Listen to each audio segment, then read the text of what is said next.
Okay. Good afternoon. Welcome to the April 11th, 2007 special called work session. The work sessions are a more informal setting to update the council on business items. No votes will be taken on today's items. Tonight there's one item on our agenda. Public comment is allowed that is germane to an agenda item. If you wish to speak, you are required to fill out a public comment card and turn it in to the city clerk. Public comment will be allowed for a total of 10 minutes per agenda item and no more than 2 minutes per person. Public comment will be heard at the beginning of each item. Once the item is called, no other public cards will be accepted. And tonight's item, we've got the final presentations by Lou Oliver, Inc., who Whole Town Solutions, to identify the long-term planning needs of the Crabapple Crossroads community and the City of Milton's future city center. And before we get started, there's Lou, and I also wanted to ask Lou, and then maybe if Chris, I don't know where Chris stepped, there's Chris, maybe explain the process that once you make your presentation tonight, Lou, what the process is for this meeting and what you hope to get out of it. And Chris, if you wouldn't mind maybe making a few statements about how we move forward and what that process is as we discussed earlier today. So this time I'll turn it over to Lou. Can you all see what's going on up here? Okay, great. I'm Lou Oliver. This is final presentation of the recent Crabapple charrette, which has been going on for about 3.5 weeks. We are going, or I'm going to be showing you step by step what happened in the planning process as a result of all of the stakeholder meetings. We had a full week worth of stakeholder meetings from the business community, churches and schools, citizens groups, neighborhood groups, special groups like handicapped interest, people that were advocates for the elderly, and we talked to these groups for an entire week, and then also a lot of other people who gave us their input on what they thought Crabapple should be, and we listened. And we also went out in the field and looked at existing conditions. We looked at a lot of aerial maps, and we studied topography, and I think what we've created has a very high degree of realism. People say, well, how long can this take to happen? I think most people don't say this with a sense of dread like they do in other parts of Metro Atlanta. They say it with a sense of excitement. And we usually tell people it'll take about a generation for these plans to be really fully implemented. I think with the enthusiasm we see in Milton and the political courage and the positive energy here, I can see it moving faster. And I don't say that about most places. In fact, I can't say that about my hometown, Roswell, which tends to move very slowly. So this we're particularly excited over. So I will show you step by step what we have been going through and doing. This is just a person rendering the final plan. And let's see, how do you advance this? Okay. Well, I thought this was interesting because during our stakeholder meetings, we had all kinds of input. We had a lot of people that really did not want to see traffic increase and did not want higher speeds, wider roads. They saw the benefit to keeping the rural charm of Crabapple and maybe easing the congestion some.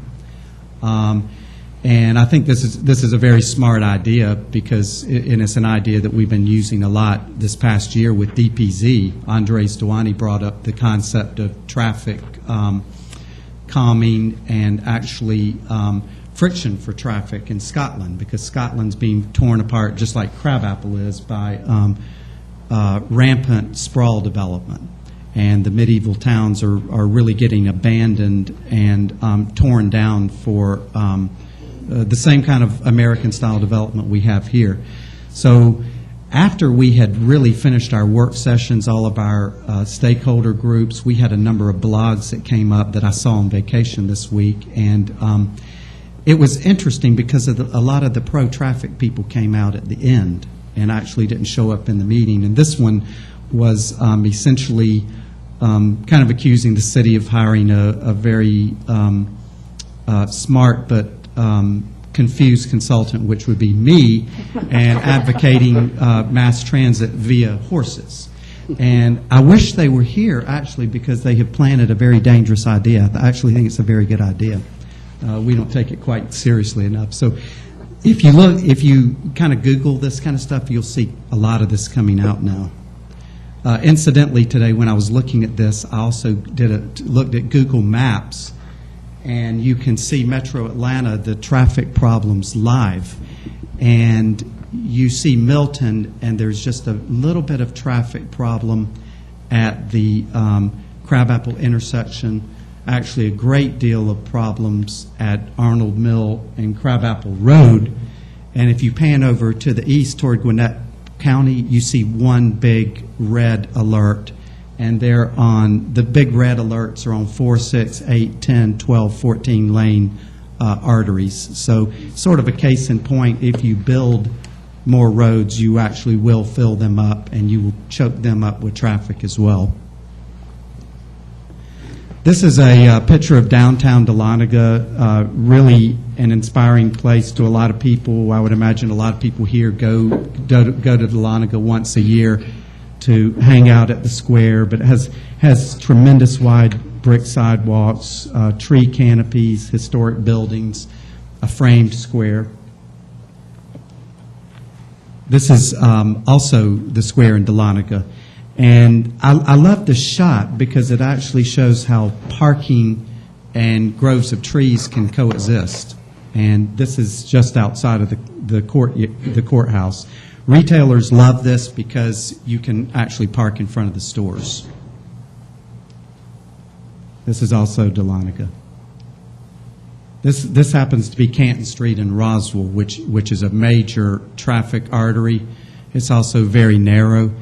And as most of you know, the past 2 or 3 years has gotten very popular. There's just quite a nice daytime and nighttime life here. And it's because the streets are narrow, the arcades hem it in, and the tree canopies are getting mature now. So it's giving a sense of protection and a sense of place and history. This is what we have between Alpharetta and Roswell. This is failed planning at its best. And these are super duper highways that are 8 lanes, shortly to be expanded, I'm sure, because I see more trees coming down, more lanes being added, and it won't be enough either. And Metro Atlanta has roughly 1,000 linear miles of this kind of cancer. This is one of Roswell's newest developments. This is senior living at its best in Roswell, and it is a unit that houses, actually it is a facility, and I was told recently I need to start referring to people as units, as they're called in some industry, but this facility houses about 300 units. And as you can see, it's cut off from the outside world with parking lots. Absolutely no reason for these people to interact with anybody on the street. Unfortunately, this is in Crabapple. It could be somebody's house in here, but it is the back of the house. But this is the kind of thing that really could have been done better if it had had planning and a real architectural code. So I'll get on with the show. This is our subject area. This is about 533 acres, the Crabapple node. The node is about a half a mile across, which means it is the size of 2 neighborhoods. A neighborhood is a quarter-mile diameter, and you can get people to walk into town centers if you locate them about 1,250 feet from the town center maximum to their front door. Crabapple is 2 of them. However, there are several different neighborhoods that can form here that would be appropriate pedestrian sheds. The brown roads show existing arteries. One is Crabapple Road coming in from Roswell to the lower left and cutting across and becoming Mayfield. Charlotte in the lower right, of course, butts into Mayfield. And then 372 or Birmingham Highway bisects the whole thing vertically. As we're all familiar, these intersections are very problematic. There's a lot of cars dumping in point loads and not a lot of options to disperse the traffic. This is another overlay of neighborhood streets. Many of them, such as this development and this development, were never connected at the rear, so we have a lot of streets with dead ends that really need connecting to facilitate better traffic flow in these neighborhoods. The more alternates you have for routes in and out and within the neighborhood, the less problematic the traffic is.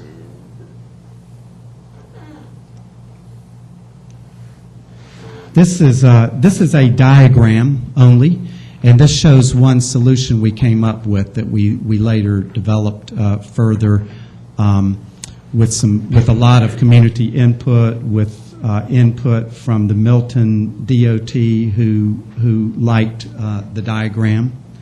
But this shows, I have to keep switching between lasers and this. This shows the addition of two roundabouts, one here, and the roundabouts would provide traffic calming at the edges. They would also facilitate free flow of traffic from Charlotte North. From Crabapple Road, the roundabout would facilitate northbound traffic up to 372. And we are showing a new connector road, which is here, which would enable traffic to come off of 372 and backload the three schools, which is a major problem right now because all the queuing traffic is on 372, and it tends to back up there.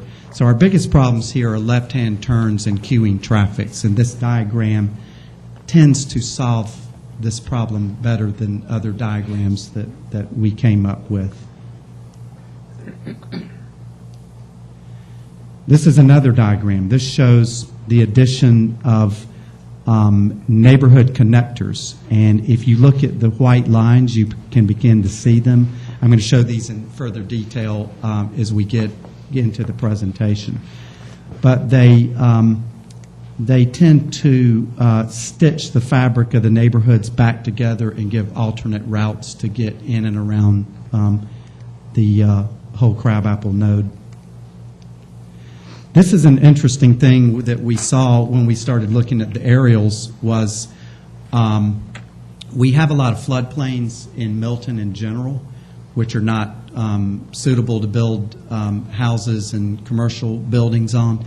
So they're essentially preserved green spaces. And these green fingers come in from the south, and they come in from the north, and most of them, like the one from the northwest, comes in almost to the dead center of the Crabapple node. Okay, these are they're very good opportunities to connect with a Green Street system, which is in the very least, it's a pedestrian system, but it can include bicycles, it can include golf carts. Peachtree City is an example of a Green Street system that was done even longer than 30 years ago with a very successful program. About a third of the families that live in Peachtree Cities have a golf cart, and they use them. And they really are a viable alternate to cars and for getting people to and from stores, to and from schools, whatnot. This shows an overlay of a Green Street system in the olive bands that you see going through this. And again, this is just the diagram. We're going to see this a little more in detail as this program progresses. We did meet with City of Roswell Transportation, who is interested in tying to the Green Street system in the southwest area, going toward the Arnold Mill area. And we met with Alpharetta, who is also interested in tying in with this one. And as we all know, a lot of Alpharetta residents use the school systems here and put a lot of volume on the road system. So it would be amazing if we could tackle public health problems among our youth and ease traffic congestion at the same time. And incidentally, we met with two of the principals of the public schools. The middle school principal could not be there, and the principal of the high school said, I will take up parking spaces and put in golf cart spaces if this happens. And the beauty of that, well, it's obviously really a great form of transportation. It causes zero pollution, and you can park twice the capacity of golf carts that you can cars. It also is a very good system for seniors. These are various road sections. The people that have been here for several weeks, which I think a lot of you have seen these. But these show modified profiles, for instance, on Crabapple Road. The buildings, of course, are the same. Right now, we actually have very narrow sidewalks and very nice landscaping, but unfortunately, the landscaping is more suitable for houses than commercial. And if we want sidewalk cafes, street activity, the kind of ambiance you get in downtown Dahlonega, you have to have wide sidewalks, and your landscaping is trees. These are more street sections. This is with a divided system with trees down the middle to get more of a continuous tree canopy. The bottom section shows that taken out for turning lanes, which we definitely need some of those. That shows the same thing in plan. This one adds parallel parking, which I think is a really great idea for Crabapple Road. It's really good for retail. We have a severe parking shortage, as you know, so it helps make up some of that deficit, and it has the added benefit of being traffic calming. So if you park people on the street, you're going to slow people down automatically. This shows street sections, how the top one you can do parallel parking, and then as you need to, you can add street trees within those same parking spaces. You can park 2 or 3 cars and then have a street tree. So parallel parking doesn't mean you can't have street trees. It's just you add them in for certain parking spots. This shows the very same system widened 5 feet on each side to accommodate bicycles, which I think is a very good idea. Normally, we do 3-foot bicycle trails. In a downtown, you need 5 feet because people are opening car doors. This is we call this a B street, and this is a street system that is very good for just neighborhoods. What we're showing here is two-way traffic. We are showing a bike lane to the left of the 2-lane traffic. We're showing, of course, street trees, a normal 5-foot sidewalk on one side, but an expanded sidewalk on the other side, an 8-foot sidewalk on the other side that can take a golf cart. The parking, which is on the right side of the road, the parking can be done in gravel, does not have to be asphalt. And the trees that are along this parking area are what's called a bioswale. The street system would be curbless. It would be sheet drained into that landscape area, and the native vegetation and the trees absorb a lot of the water They also purify it before it's discharged into streams. This is a section that illustrates that. These are actually being, downtown Portland's being retrofitted right now for bioswales in a very urban area. So this would be much easier to do here. Same thing with bike lanes, but we don't think that bike lanes are needed on most of these neighborhood streets because the bikes can occupy the same lanes as the cars. This is another alternate of the same system, but it bifurcates the road, and this is very good where you have topography issues of topography falling one side to the other, and you don't want to do a mass grade resulting in big cuts and fills. This kind of system can straddle the topography. It also can enable you to save historic landscape like hedgerows and trees where you need to. This is a section that illustrates this principle. And the trees left in the middle can also function as a bioswale.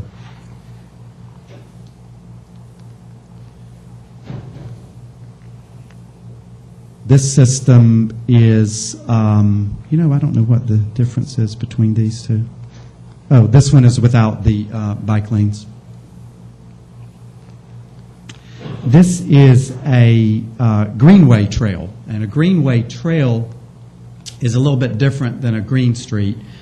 The green streets are really strictly for neighborhoods and commercial centers.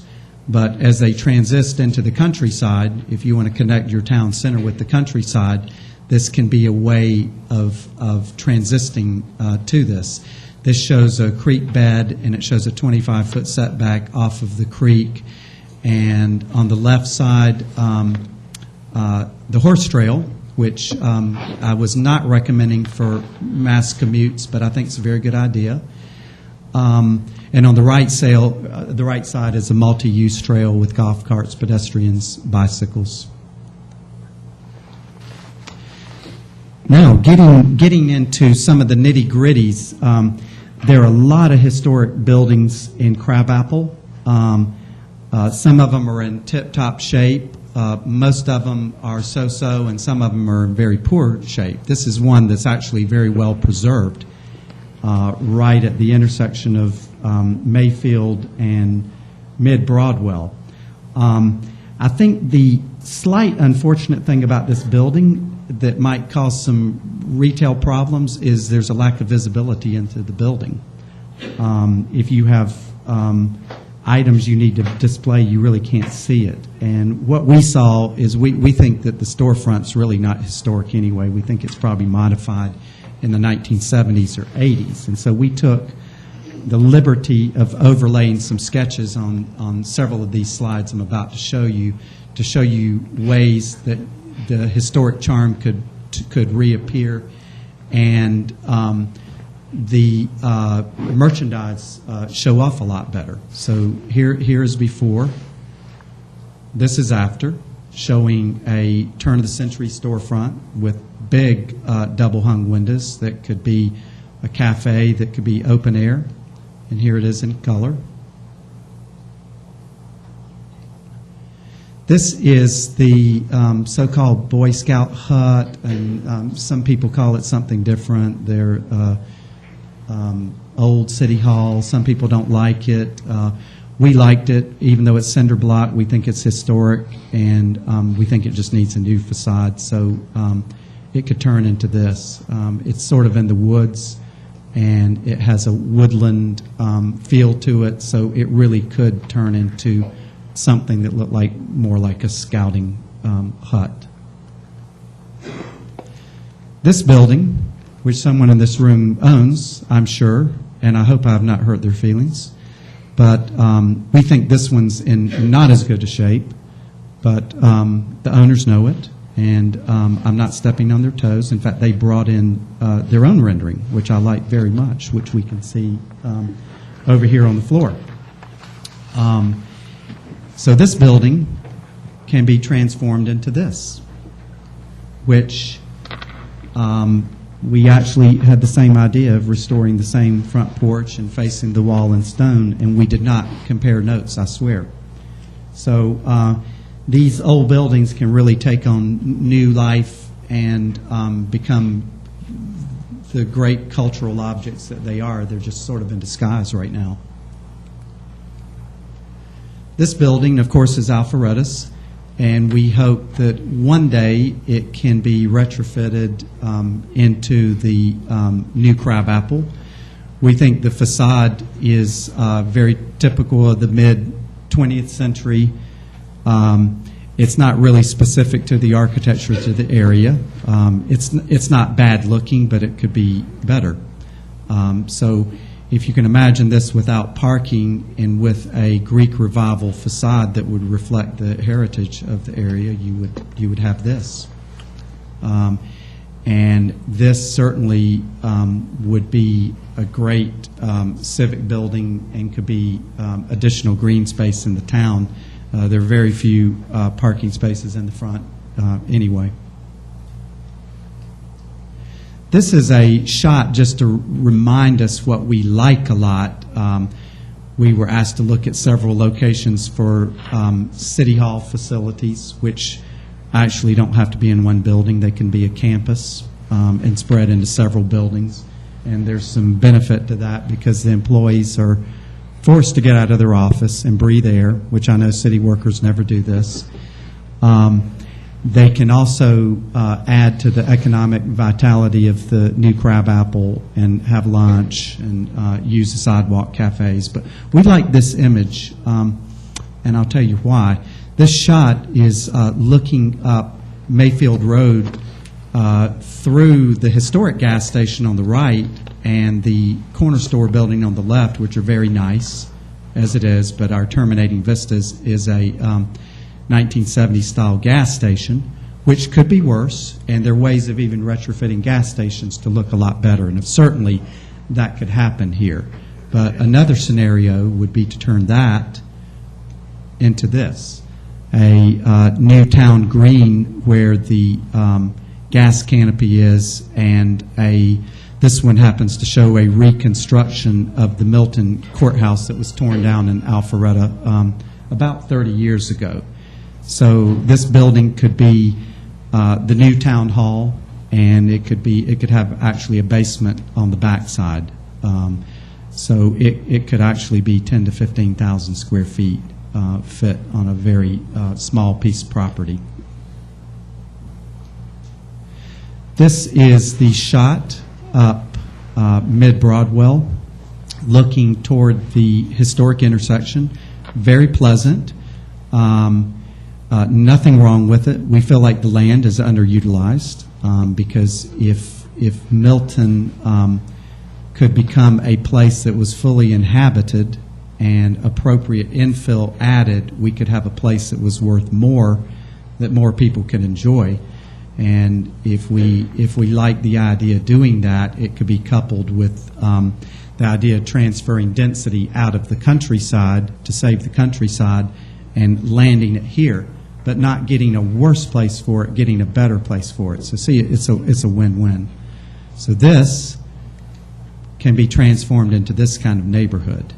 The little cottages on the right are perfect for senior housing, which Milton has a severe shortage of. The building on the left is a Dahlonega/Highland style inn or boarding house, and these are perfect for 10 and 20 plexes for seniors. They're placed deliberately close to the sidewalk. In fact, ideally your porch is 4 feet from the sidewalk, because when your seniors sit out there, they can actually make contact with other units walking down the street. So you get a high degree of sociability and a lot of happy people. This, again, is a reminder of what we were looking to, again, Dahlonega, which tends to be the best of the area, that in Madison. This is Crabapple presently, which is a long way off from that image. If you look at the power poles, really the street section that's too big, there's too much asphalt. And true, this is a very unflattering shot. It's an ugly day. It's a very gray day, so it looks better than this most of the time. But this can be transformed into this. These are the same buildings that have already been built. There's an addition to the left of some smaller scale buildings, but a lot of it has to do with increased sidewalks and really getting a street canopy in here and getting this overhead blight buried. So we come to the new master plan, and this is it. It's a little bit hard to read, and for some reason the color really flattened a lot. But this is what we came to, and I'm going to show you segment by segment what we have envisioned here. This is the northwest quadrant. This one is not fully complete. There's some areas in here that have been pre-platted and are really being built out as we speak. This, of course, is the Baptist Church. There's a chunk of land here which has a lot of topography on it. That would be a really good place for another enclave of senior housing in here. It could lay very light on the land and consume not much of it. Down in here is another neighborhood that can be added. The land is there, the stub outs are there. There's another neighborhood here, and so these houses can definitely be added. You can sort of start to see some of the Green Street connections. This one can go up into the horse country and into the future nodes that could take place along Arnold Mill, but this would follow the creek bottom. It would connect all of these neighborhoods. It literally goes through all of these neighborhoods, connects up over here.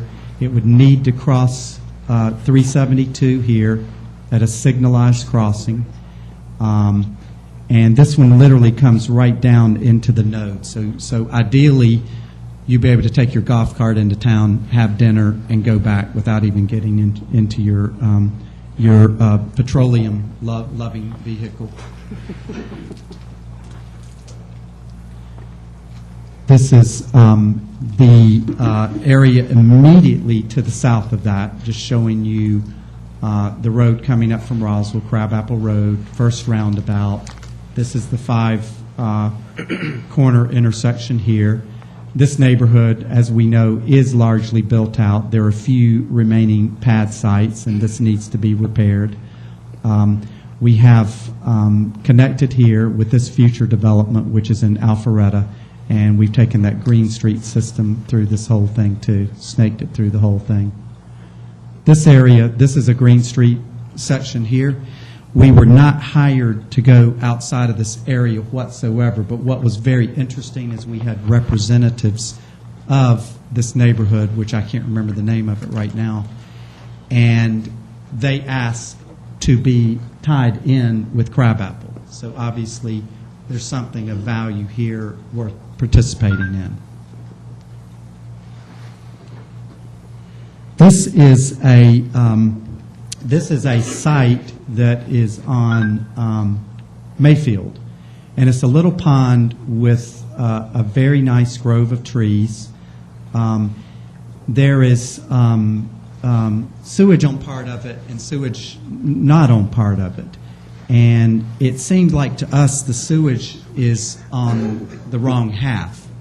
When we saw the parcel, we liked the idea of keeping a lot of the parcel green. We're not the property owner. The property owner may have something different in mind, but we saw a big value in preserving this little pond and the meadow that's on the road, that is on Mayfield Road. And what we did is we took the density that was actually legal here, and we just scooted it over here to the back side of the property. This, as we know, is pretty high traffic, so it's less desirable in the neighborhood. It's also it has a great amount of scenic quality to it. There's a lot of value to saying this. So the idea here would be to simply move these units over here. Now, what happens when you move these units over here is you create a whole neighborhood suitable for school-aged children to be able to walk to school. They're fronted by a park on one side, and they can literally walk across to any of the school systems on the other. This is also connected. If you can look at this little line here, I'll trace it. It's here, it's here. It comes up through here, goes out to the countryside, connects into the schools, back to these houses. There's another part here, connects in across 372 here, into the town center here. So this entire neighborhood could be about children, parks, green streets, and being able to walk to school. So it's a very different kind of neighborhood than the one we saw pictured for the seniors a little bit earlier. What we've learned about seniors is they don't like to be isolated. 75-year-olds really do enjoy being around 30-year-olds. It's a total myth to say that we're going to go sip wine together, all of us 80-year-olds, and look at the sunset and be totally happy without any youth. And so they like to be mixed into mainstream neighborhoods, but they like to also constellate a little bit. It's like it's a cloud of them, but they're linked into the neighborhood. This one shows just that. This is the southeast quadrant, and this being the five-corner intersection. This can be a whole constellation of senior housing or market rate housing. They're single parent households. There are young professionals who need cottages, and so this does not have to be age restricted. But this can be a whole little neighborhood of cottages here, mixed in with these senior 10 and 20 plexes, which we have several of those. We've got one here, here, here. This being Mayfield Road, which is very historic. We saw a lot of historic houses there. We saw a few gaps. There are a few teeth missing from Mayfield Road of buildings that could be there or may have been there. And so we see these being really flexible uses. They can either be houses or they could be boutique retail. We really didn't see clear cutting this, grading it down, and doing some of the development patterns that happened in the mid-'90s. We thought was a little bit heavy-handed for this part of Crabapple. The areas down here we largely did not touch because there really was no reason to do it, and a lot of this is unbuildable wetland anyway. The Green Street system, again, goes from the family neighborhood, crosses near the roundabout, comes right into the senior area here. This goes into Alpharetta. This one comes down and links up with future development in this area. And back to the beginning, this is the iconic building in Crabapple. I wanted to show this because I feel like Crabapple in the 1990s got swept away with architecture that wasn't necessarily about Crabapple. It's really a type of development that's generic to the East Coast. It's pseudo-history, but it's not really Crabapple. The beauty of this building, and Ben Statham came to me and talked to me about this building, what should I do about it? I said, you don't need to do anything about it. I said, it's in absolute pristine condition, and the very simplicity is what Crabapple is about. So I would encourage really exploring an architectural code that would ensure more fabric being put into crabapple that's really very suitable. It could also serve as a template for future nodes, which I think you need to plan here. This house is not anywhere near here. This is in Madison, but this house, this type of house exists in this area. It's a plantation plain house. The thing that we hear more than anything when we're doing developments, which we're on the dark side, we actually do developments and we design for developments, but we hear your stuff can't be built and it's unaffordable. Well, I hope those people raise their hands tonight and take a look at this house, because this house could not be more affordable to do, but it's entirely suitable for crabapple. These are commercial buildings in Dahlonega. Again, they're incredibly suitable and they're very cost efficient to build. So infill does not have to be expensive. It just needs to be designed properly. That's the end of my presentation. And I don't know, does anybody have the time?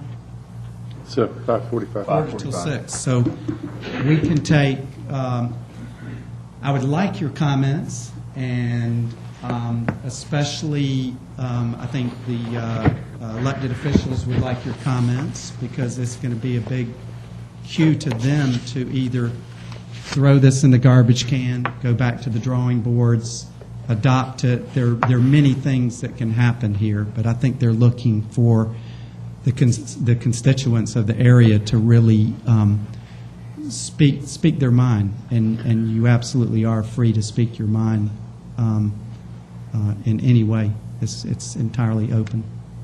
Lou, if I could start out, maybe with a question or a comment from you, which probably is a question that a lot of people in the audience has here tonight. I'm very excited about the plan. I think it looks great. I would imagine, I know we've talked before, and everybody that's been involved has been real excited. Hopefully all our elected officials are too. That being said, as you said earlier, it takes typically a generation.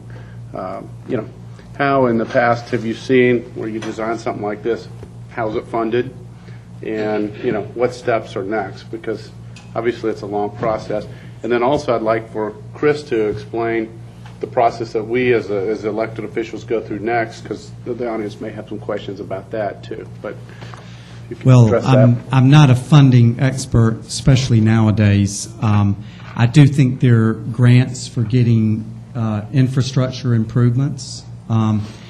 There have been some ideas that have come to us on this one. One, if you're serious about saving the countryside and perhaps looking at transferring development out of the country into receive zones such as crabapple, we were thinking about some ideas on how to take advantage of that process. You can do a lateral transfer, meaning just one unit per one unit. Usually in these cases you have to give incentives to get someone to give up a 1 or 2 acre lot and transfer it into a 1/4 acre lot in crabapple. So you can look at ratios of incentives to give. With or without, well, the good thing about the ratios is I think it would be interesting for the legal department to take a look at, can you tax that transfer?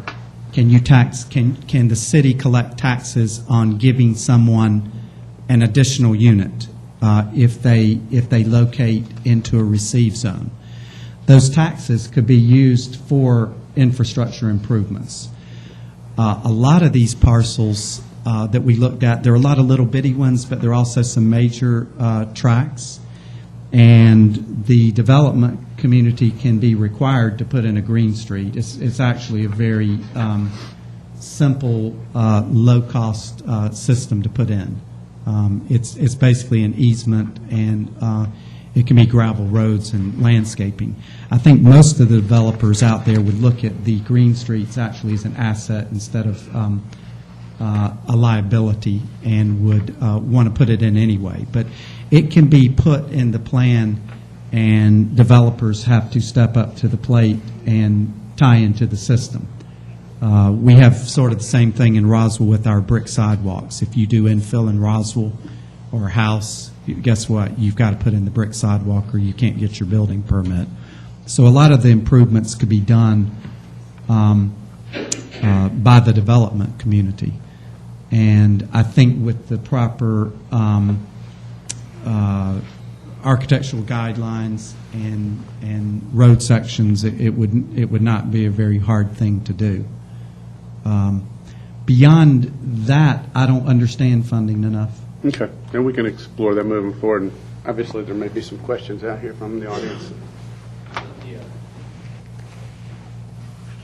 So I don't have to push Lou out of the way. I'll address where we go next just for a couple minutes, and I'd like to hear if there's any. I think there's some folks in the audience that have some comments, so we should hear from them. We'll bring this plan forward to you all in likely the May work session.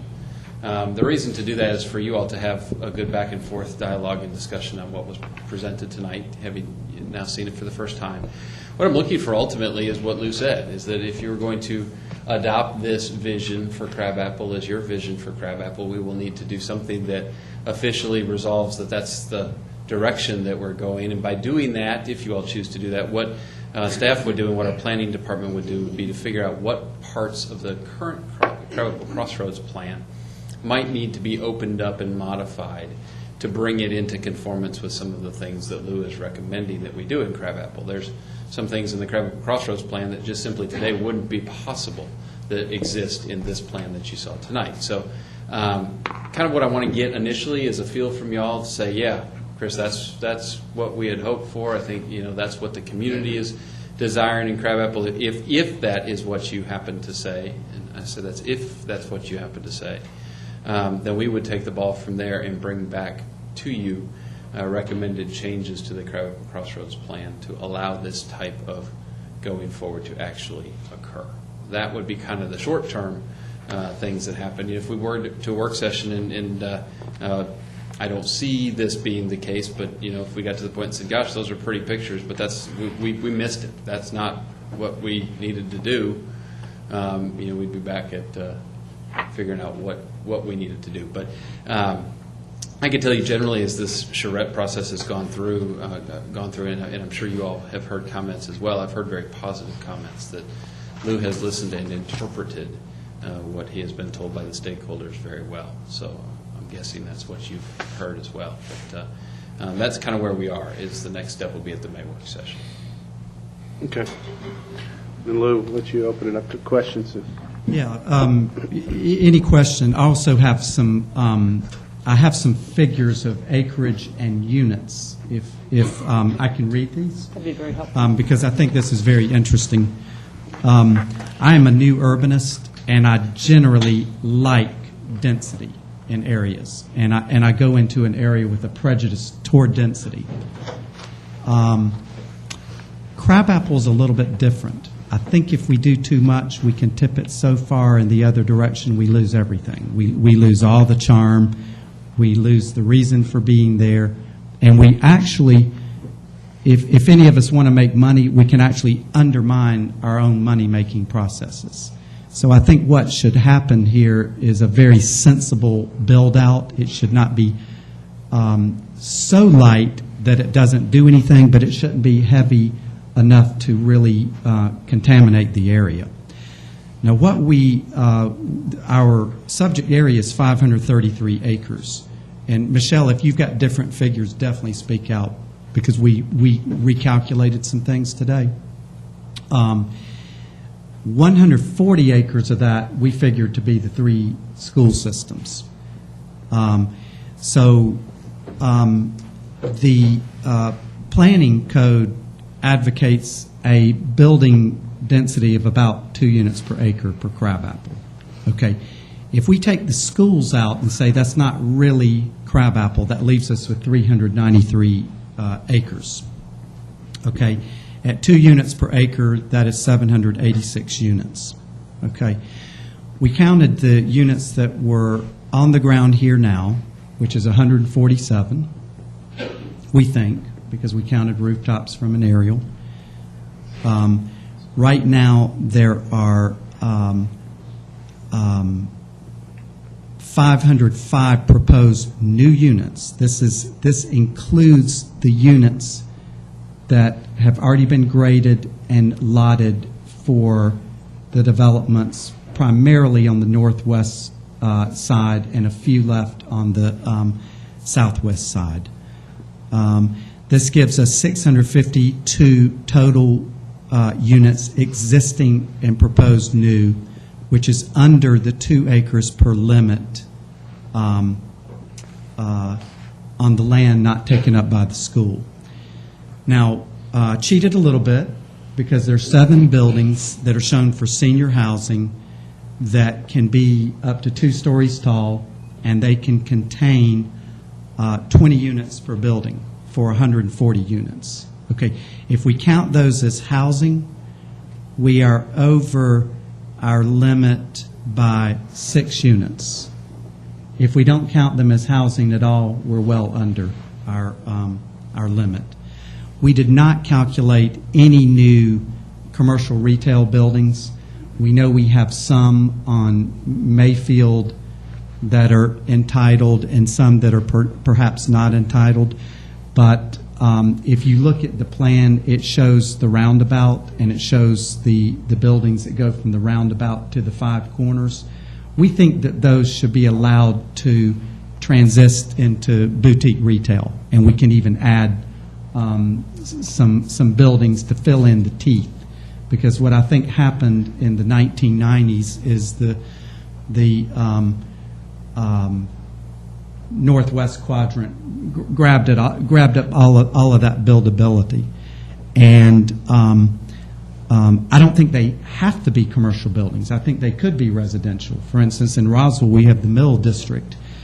There was, the Mill District was zoned historic Roswell, meaning it could be a house or a place of work. And what we saw in the 1980s is people went in, they renovated for offices and hair salons. What we've seen the past 10 years is it's reverting back to residential again. And as you know, nowadays residential and commercial have about the same economic value. In fact, you could argue that residential had more value here currently because we're so saturated with retail in North Atlanta. So I think it's worth considering allowing some boutique retail to happen on Mayfield. But we really have not calculated commercial entirely exactly in this whole area. We're told that it's largely built out. The 100,000 square foot limit is largely built out. But I think it's also a good mechanism to get street life reestablished, some of these historic buildings renovated. It might be a nice incentive. Questions? On the streets that you're talking about adding to relieve traffic, would the plan include using existing streets as much as possible? Yes. For example, behind the old landline dock, that's already a cut. Yes. It's going to take me, here we go. This is the one you're talking about right through here. Yeah, this Already cut through there. this is already a future development node here anyway, which we're showing, again, more cottages in here and another senior unit here. But this road comes up, and we formed an S-curve here so that we could actually move traffic. This is one of the few areas we really do believe in moving traffic. It takes back up here, but it comes out presently at the same curb cut right here. So we're using as much of that road as possible, but we wanted to create a smooth traffic flow through here because we know there's a lot of northbound traffic. And we're against cars and traffic and trucks, but we know we have to move it pretty seamlessly at the same time. So you're talking about kind of straightening out that road? Well, it would be a gradual curve. It wouldn't be really straight, but there wouldn't be intersections. It would be smooth traffic flow. But it would be a two-way road. Two-way road. No. We looked at one way to begin with, and retreated from that because actually Crabapple Road's a state road, not a straight road. It's a state road.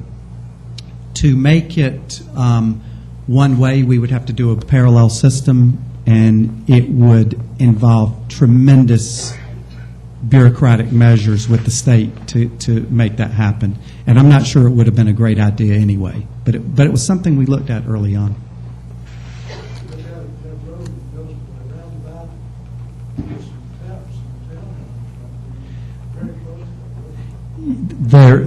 You are exactly right. There's 6 townhouses here, and those townhouses are probably the most impacted area in this entire master plan.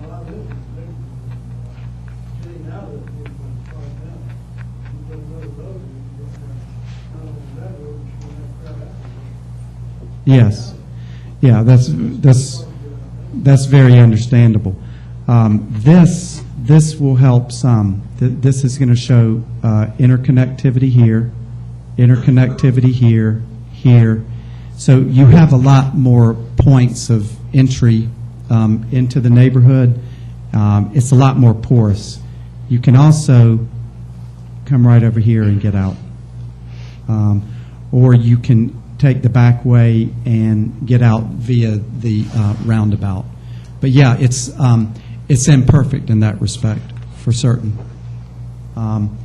And really, there's so very few ways to get traffic coming from this direction northbound, because of course, as you know, the problem is the left-hand turn at the 5 corners. Yes, yes, yes, yeah, yeah. Yeah, I can believe that. Well, there's not a turning lane. There is no turning lane, and the street diagram I showed you restores the left turn lane. So, at worst, we need a left-hand turn lane restored to the intersection. So yeah, the other thing about the street sections is it does show just two-way, just 2-lane, 2-way, and street canopies, which if you've got volumes of traffic, you really have to have street canopies, tree canopies, because it's the only way to civilize the space. More questions? Not. This is Chris's job.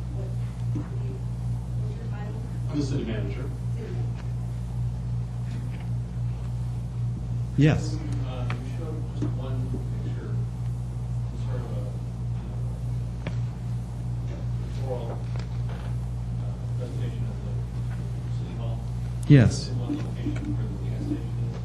Yes. And then one setting, does that appear to be the only option for city hall, or are you No. in other locations? No, there's several locations which you'll have to talk to Chris about, because I don't know. Because if we told you that your land was where City Hall would be located, you go $signs and you'd grow horns. And so I don't legally know how secretive this can be. But for right now, I'll hold the secret and make him answer to that. You know what? We have no idea where the library's going. We have no idea. And If it is a credible potential placement, do you have scenarios? yeah, there are scenarios. I think once the city knows where the library plans to go, we need to get them to the table pronto before we have another alien land on Crabapple, because it can either contribute to the town or destroy it. It's very important. As a voice of one, I want to applaud you and the city for Thank you very much. Thank you. You look at the 100,000 square foot commercial relative to the amount of residential, and the rule of thumb that you would use relative to A vibrant communities. Well, 100,000 square feet is a lot of retail. It really is. But that's commercial. That's commercial. Office or retail. Yeah, office or retail. It's a lot of square footage. It is more square footage than a neighborhood center. Crabapple really, if you look at Crabapple abstractly, it's two neighborhood centers that are side by side. A neighborhood center being a quarter-mile diameter circle. So it's two of them put together. 100,000 square feet is really more commercial than you need for two neighborhood centers. It's slightly destination. You're drawing from a little bit bigger area. That's not necessarily bad because Milton's actually a big area geographically. So people from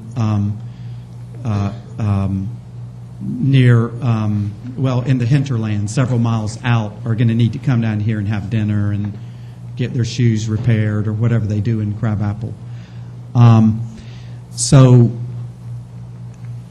think 100,000 square feet is a good size. I think that, again, you have to look at the plan and what's sensible to the area.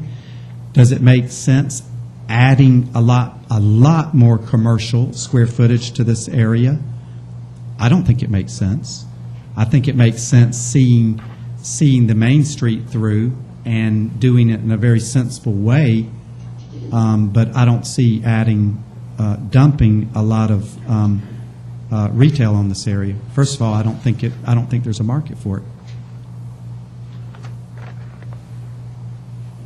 And I think for the development interest in the area, which there are clearly a lot of them, frankly, there's as much money to be made on residential development as there is on commercial.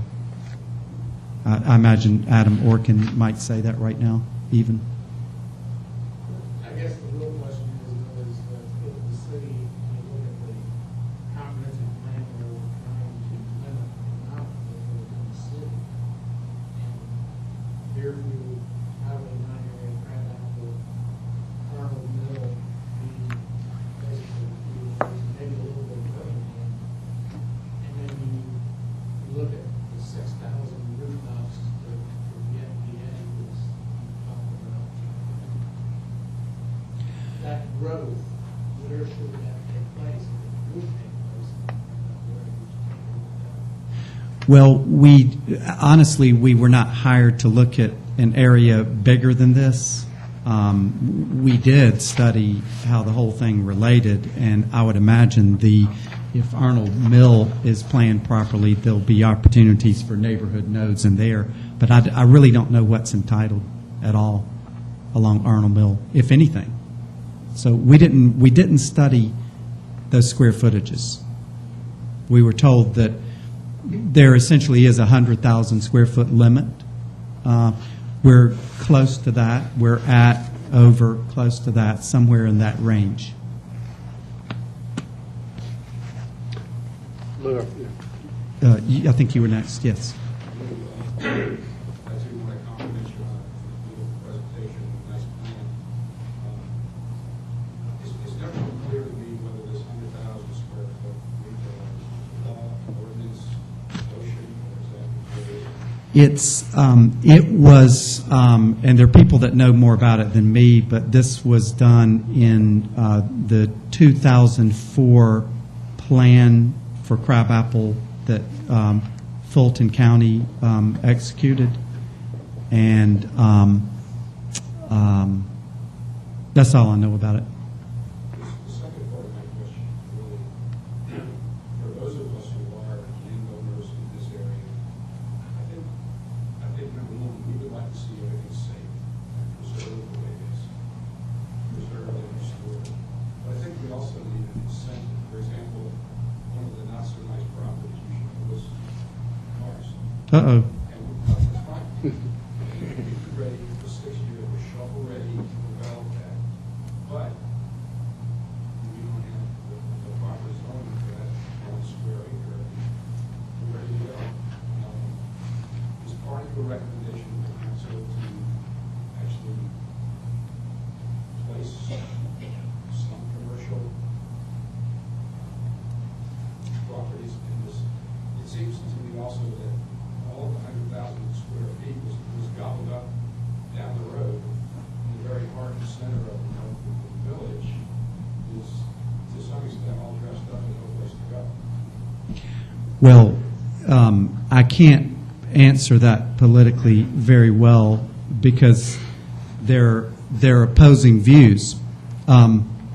What I can say is I think that these areas along Mayfield need to be looked at, and a vision and consensus needs to be formed on the part of the city for this area to be either residential or boutique commercial. And I keep calling it boutique commercial because boutique commercial would not have conventional parking lots and wouldn't have all the trappings of normal commercial.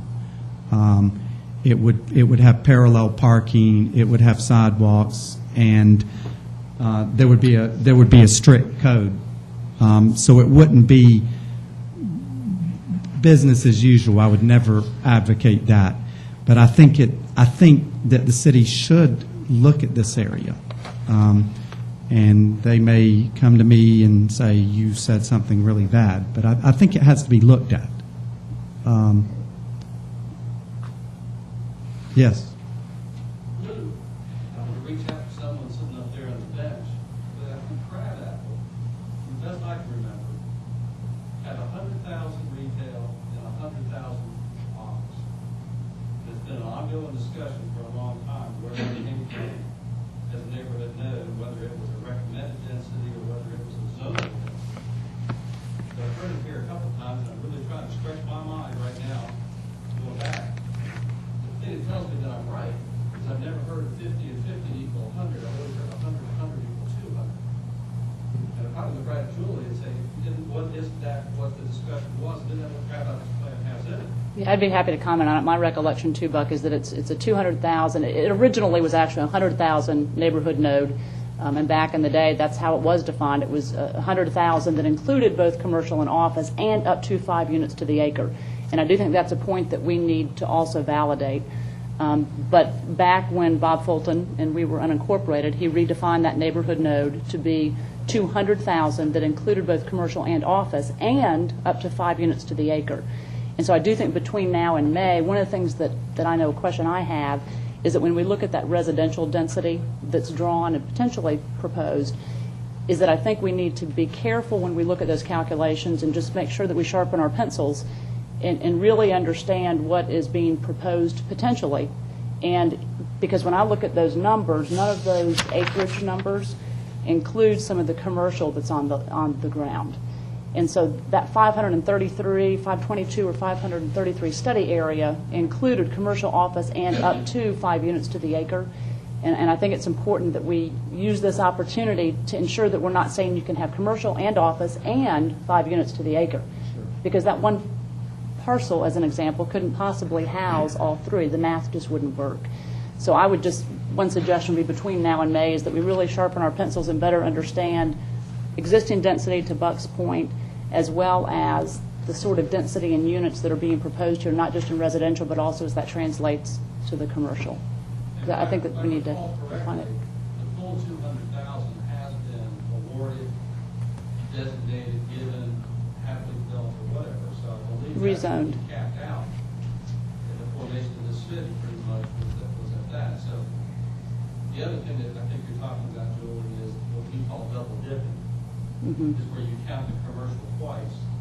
You have to count for residential, multi-family residential, and for commercial office and whatever. And I think that's where the density numbers may be off. Maybe get enough and was at 200, then I think that's another thing that needs to be looked at, because a lot of land you're showing for senior housing or other type of residential housing has already been given as commercial and office in 2 of these larger tracts, 3 of them actually in tracts.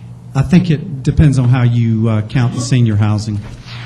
And can you, Lou, just really quick, could you go back when you made a note there on the senior housing? You said 2-story. There were 2 proposed buildings, and within each 2-story.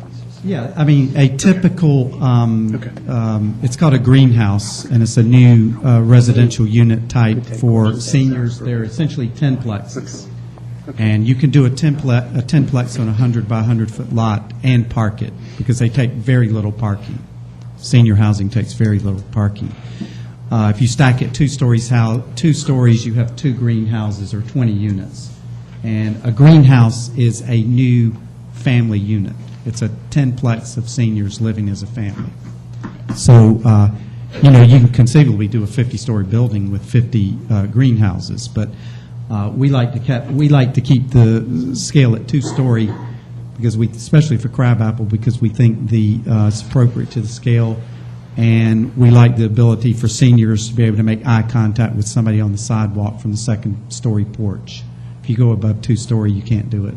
But Lou, I'm sorry, just the number I didn't Excuse me hear. one second. Hold on one second, Was Joe. it 80 people? I just didn't hear that number. The number of units for senior housing, right now on the plan, we've got 7 buildings at 20 units apiece. Thank you.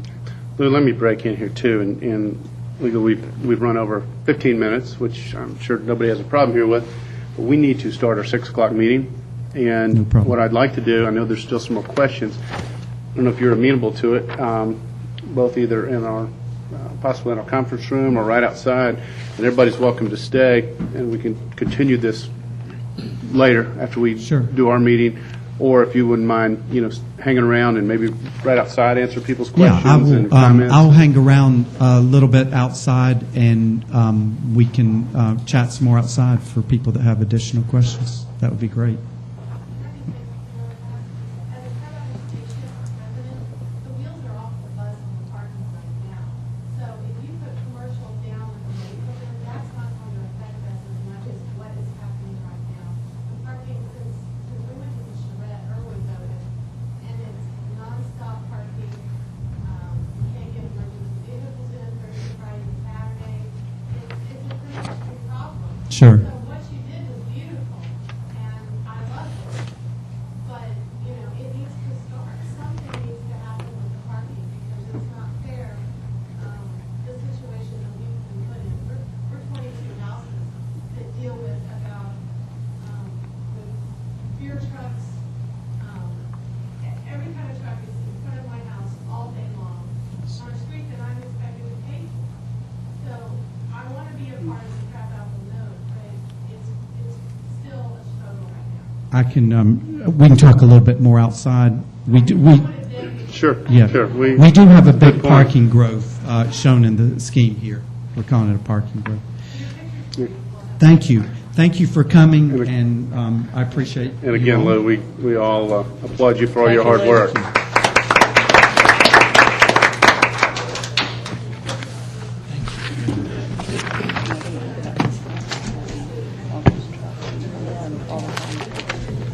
We talk about gas trucks being a concern, beer truck.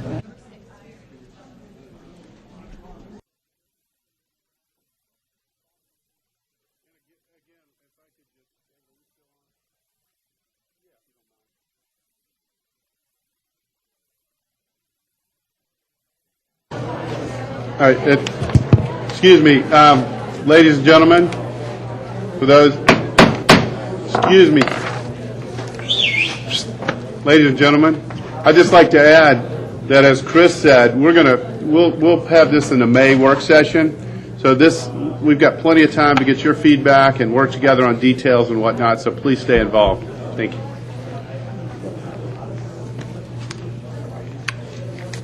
All right.